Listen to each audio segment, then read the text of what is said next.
जय श्री कृष्णा। राधे राधे। ओम नमः भगवते वासुदेवाय। तो आइए आज हम सुनते हैं षटतिला एकादशी की व्रत कथा।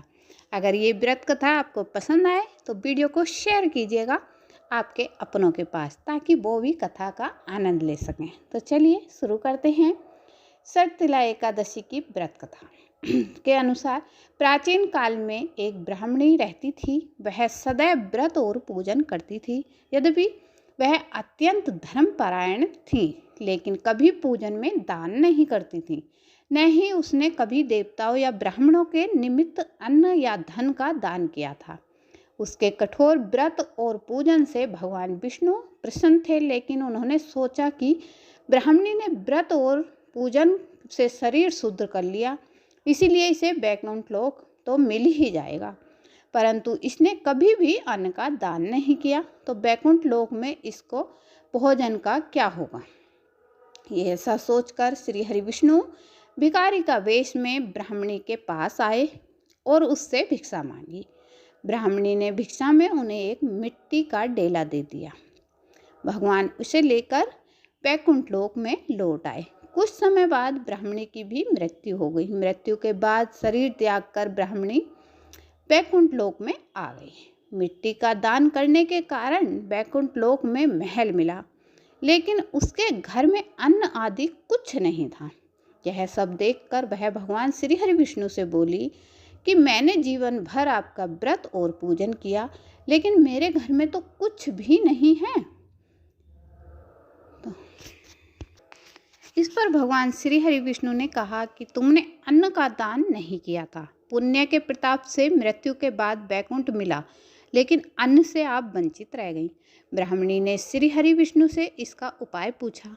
तब उन्होंने कहा कि जब तुम्हारे पास देव कन्याएं आए तो उनसे षटतिला एकादशी व्रत की विधि के बारे में पूछना। एक दिन देव कन्याएं आई और तो ब्राह्मणी ने उनसे षटतिला एकादशी के व्रत की विधि विस्तार से बताने के लिए कहा। जब माघ माह की षटतिला एकादशी का व्रत आया तो उस ब्राह्मणी ने विधि विधान से उपवास रखा, विष्णु की पूजा की और रात्रि जागरण की। उस व्रत के पुण्य प्रभाव से उसकी झोपड़ी अन्न और धन से भर गई। यह वजह से षटतिला एकादशी के दिन अन्न का दान जरूर करना चाहिए हमें। इस बार षटतिला एकादशी की तिथि 5 फरवरी को शाम 5:24 PM से 6 फरवरी को शाम 4:07 PM तक है। 6 फरवरी को व्रती को स्नान के बाद व्रत और पूजा का संकल्प करना चाहिए। शुभ समय में श्री हरि विष्णु की पूजा करते हैं और उस दौरान षटतिला एकादशी के व्रत की कथा भी पढ़नी चाहिए। तो चलिए जानते हैं पूजा मुहूर्त और पारण के समय के बारे में। एक समय दालव्य ऋषि ने पुष्ता ऋषि से पूछा कि हे महाराज, पृथ्वी पर मनुष्य पराये धन की चोरी, ब्रह्महत्या जैसे बड़े पाप करते हैं। इतना ही नहीं, दूसरों के आगे बढ़ता देखकर ईर्ष्या करते हैं। इसके बाद भी उन्हें नरक प्राप्त नहीं होता। आखिर इसका कारण क्या है? ये लोग ऐसा कौन सा दान और पुण्य करते हैं जिससे इनके सारे पाप नष्ट हो जाते हैं? जरा इसके बारे में बताइए। तो आइए जानते हैं। पुष्तल्य मुनि कहने लगे, हे महाभाग, आपने मुझे बहुत गंभीर और महत्वपूर्ण प्रश्न पूछा है। इस प्रश्न से संसार के जीवों का भला होगा और राजा को तो ब्रह्मा, विष्णु, महेश और इंद्र आदि भी नहीं जानते हैं, लेकिन मैं आपको यह गुप्त भेद जरूर बताऊंगा। उन्होंने कहा कि माघ मास जैसे ही लगता है तो मनुष्य को स्नान आदि करके शुद्ध रहना चाहिए। अपनी इंद्रियों को वश में करके काम, क्रोध, लोभ, मोह, अहंकार, ईर्ष्या और द्वेष आदि का त्याग कर भगवान का स्मरण करना चाहिए। पुण्य नक्षत्र में गोबर, कपास, तिल मिलाकर उनके कंडे बनाने चाहिए। इनके बाद उन कंडों से 108 बार हवन करना चाहिए। इस दिन अच्छे पुण्य देने वाले नियमों का पालन जरूर करना चाहिए। एकादशी के अगले दिन भगवान को पूजा आदि करने के बाद खिचड़ी का भोग लगाएं। और खिचड़ी कैसी? चावल नहीं, तिल और दाल की खिचड़ी का भोग हमें लगाना चाहिए एकादशी के दिन। यह माघ मास के कृष्ण पक्ष की एकादशी तिथि को व्रत रखा जाता है, षट तिला एकादशी का व्रत।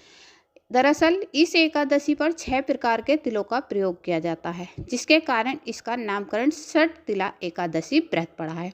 इस व्रत को रखने से मनुष्य को अपने बुरे पापों से मुक्ति मिलती है और इस व्रत को रखने से जीवन में सुख समृद्धि आती है।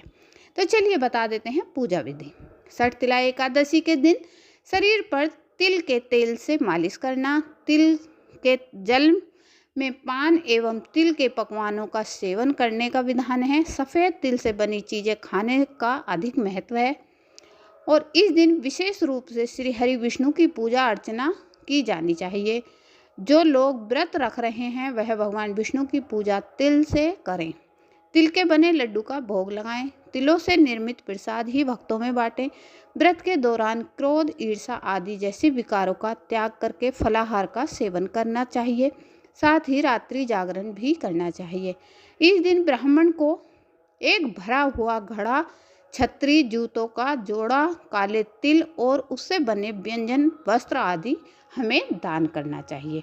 अगर ये जानकारी आपको पसंद आए तो वीडियो को लाइक, कमेंट और शेयर कीजिएगा। कमेंट करके बताइएगा कथा और जानकारी आपको कैसी लगी। मिलती हूँ एक और ऐसी ही वीडियो के साथ। जय श्री कृष्णा, राधे राधे।